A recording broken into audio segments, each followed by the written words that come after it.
Yogi breathing I found really helpful, and maybe more so for myself than for my kids. I showed them the bunny breath and the deep breathing, and my 6-year-old grabbed onto it right away and was totally into the bunny breath. My 4-year-old, not so sure, but it really helped me.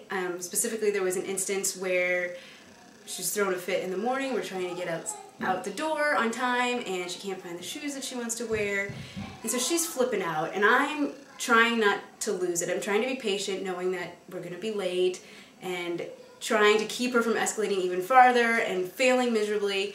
And so I gave myself a timeout.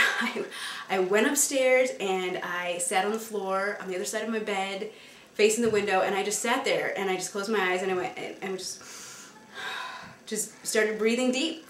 And eventually I hear her pitter-patter up the steps, and she comes and she's standing there, you know, looking at my profile, and I still have my eyes closed and I'm just breathing deep. And finally I look at her and she gets this smile on her face. She's just like, you know, kind of like, I know we messed up and I know I got in trouble, and wow, look, you know, here we are, and isn't this fun?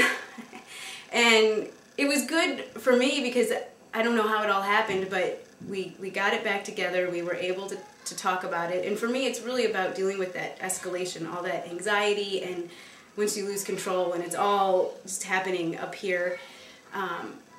That was good for me, and I think it was good for her. I mean, I felt proud that I was able to model that behavior as opposed to my normal throwing, slamming doors, and yelling. It was totally another route that I had, another way to go, and I was proud of that moment. So I think my biggest struggles are when the kids get frustrated. That tends to trigger my own frustration, and then we kind of end up in this spiral, and how to kind of get everybody back on track and kind of teach them some good tools for how to work with their own frustration and anger. I mean, I see this a lot in my 4-year-old daughter. If she, you know, basic things, she doesn't get her way.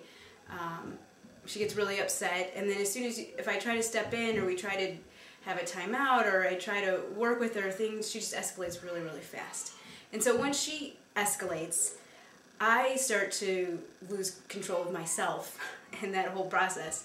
And so one of the things I've been really looking for is, how can I help her and also help myself just to get through these situations better. I mean, I know this is just a part of life, is that kids get frustrated, and how to learn to manage that. And I feel like I have not successfully learned how to manage my own anger sometimes, and I feel my own self escalating, and I want to be a good example for my kids in terms of how to deal with that, and just how to restore calm and peace to a situation. I automatically respond in the way that my parents responded to me, and unless I learn something new and intentionally try to practice it, I'm just kind of operating out of my default mode, which in many cases is great, and my parents did a wonderful job.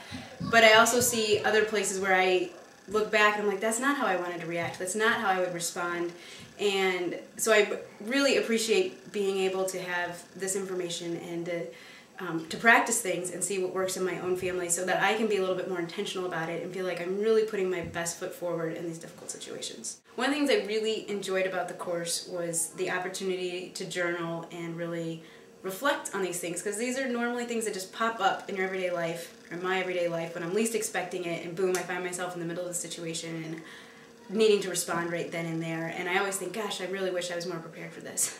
And so I really appreciated the opportunity to think about these things and the questions that Michaela poses ahead of time. And one of the other things I really liked about the way that she started off each lesson was just kind of this centering exercise, and also just forgiving myself, because that was really powerful, because I think as a parent there is a lot of pressure on us to do the right thing, and the idea that we are forming the next generation and all this responsibility on our shoulders. And so I just love the way that the light that Michaela puts it in. It just made it very accessible to me, and I just really felt like this was an opportunity to grow in my parenting, and I'm grateful for it.